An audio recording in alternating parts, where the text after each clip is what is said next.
IPL 2026 సంబరం ముగిసిన వెంటనే జూన్ 6వ తేదీన ఆఫ్ఘనిస్తాన్ జట్టుతో భారత్ జట్టు ఒక టెస్ట్ మ్యాచ్ ఆడనుండగా 3 వన్డేల సిరీస్ జూన్ 14 నుండి 20వ తేదీ వరకు జరగనుంది. అజిత్ అగార్కర్ నేతృత్వంలోని బీసీసీఐ సెలక్షన్ కమిటీ ఈ సిరీస్ల కోసం 2 వేర్వేరు స్క్వాడ్లను ప్రకటించింది. అయితే ఈ జట్లను ఎంపిక చేసిన విధానం చూస్తుంటే అసలు ఏ లాజిక్తో సెలెక్టర్లు ఈ నిర్ణయాలు తీసుకున్నారో సగటు క్రికెట్ అభిమానికి ఏమాత్రం అర్థం కావడం లేదు. ఒక పక్క అద్భుతమైన ఫామ్లో ఉన్న వాళ్ళను పక్కన పెట్టి ఫామ్ లేని వాళ్లకు పదే పదే అవకాశాలు ఇవ్వడం, పెద్దగా ప్రభావం చూపని వాళ్లను అక్కున చేర్చుకోవడం తీవ్ర విమర్శలకు దారితీస్తోంది.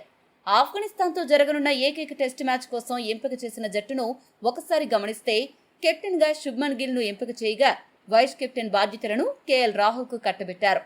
స్పెషలిస్ట్ బ్యాటర్ల విభాగంలో యశస్వి జైస్వాల్, సాయి సుదర్శన్, దేవదత్ పడిక్కల్ ఎంపికయ్యారు. ఆల్రౌండర్ల కోటాలో నితీష్ కుమార్ రెడ్డి, వాషింగ్టన్ సుందర్ స్థానం దక్కించుకున్నారు. వికెట్ కీపర్లుగా రిషబ్ పంత్, ధ్రువ్ జురేల్ జట్టులో ఉన్నారు. ఇక బౌలర్ల విషయానికి వస్తే స్పిన్నర్లుగా కుల్దీప్ యాదవ్, మానవ్ సుతార్, హర్ష దూబే ఎంపికవగా ఫాస్ట్ బౌలింగ్ బాధ్యతలను మహ్మద్ సిరాజ్, ప్రసిద్ధ కృష్ణ, గుర్నూర్ బ్రార్ తీసుకోనున్నారు. ఈ స్క్వాడ్లో మొత్తం 6 మంది గుజరాత్ జట్టుకు చెందిన ఆటగాళ్లుండడం గమనార్హం.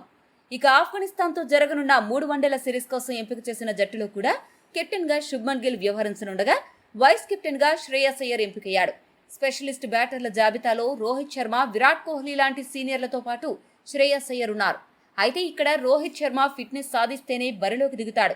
ఆల్రౌండర్ల విభాగంలో హార్దిక్ పాండ్యా, నితీష్ కుమార్ రెడ్డి, వాషింగ్టన్ సుందర్ ఎంపికయ్యారు. హార్దిక్ కూడా ఫిట్నెస్ సాధిస్తేనే జట్టులో ఉంటాడు. వికెట్ కీపర్లుగా కేఎల్ రాహుల్, ఇషాన్ కిషన్లకు అవకాశం దక్కింది. బౌలింగ్ విభాగంలో స్పిన్నర్లుగా కుల్దీప్ యాదవ్, హర్ష దూబే ఉండగా ఫాస్ట్ బౌలర్లుగా హర్షదీప్ సింగ్, ప్రసిద్ధ కృష్ణ, ప్రిన్స్ యాదవ్, గుర్నూర్ బ్రార్లను సెలెక్ట్ చేశారు. ఈ 2 స్క్వాడ్లను చూసిన తర్వాత జట్టు ఎంపిక కోసం బీసీసీఐ వాడే కొలమానం ఏంటో అంతుచిక్కని అతిపెద్ద ప్రశ్నగా మిగిలిపోయింది. మొదటిగా సంజు శాంసన్ ఎంపిక జరగకపోవడంపై చాలా మంది మండిపడుతున్నా అందులో చిన్న లాజిక్ ఉంది. సంజు శాంసన్ మిడిల్ ఆర్డర్లో పెద్దగా సక్సెస్ కాలేదు. ఓపెనర్గా దిగుదామంటే రోహిత్, గిల్ ఎలాగూ ఉన్నారు. దానికి తోడు ఇషాన్ కిషన్ ఎడమ చేతి వాటం బ్యాటర్ కావడం, అతను ఓపెనర్గా, మిడిల్ ఆర్డర్లో, అలాగే వికెట్ కీపర్గా కూడా బహుముఖ పాత్రలు పోషించగలగడం అతనికి కలిసొచ్చింది. అందుకే బ్యాకప్ ఆప్షన్గా ఇషాన్ కిషన్ వైపే సెలెక్టర్లు మొగ్గు చూపారు. కానీ మిగతా ఆటగాళ్ల ఎంపికల్లో మాత్రం ఈ స్థాయి లాజిక్ ఎక్కడా కనిపించకపోవడమే అసలు సమస్య. బౌలర్ల ఎంపికైతే పూర్తిగా గందరగోళంగా ఉంది. ఐపీఎల్లో అత్యంత చెత్త ఫామ్లో ఉన్న హర్షదీప్ సింగ్కు వన్డేల్లో అవకాశం ఎలా ఇచ్చారో ఎవరికీ అర్థం కాలేదు. గుర్నూర్ బ్రార్, మానవ్ సుతార్ లాంటి వాళ్ళు ఐపీఎల్లో ఏమంత అద్భుతాలు చేయకపోయినా జాతీయ జట్టులో చోటు దక్కించుకున్నారు.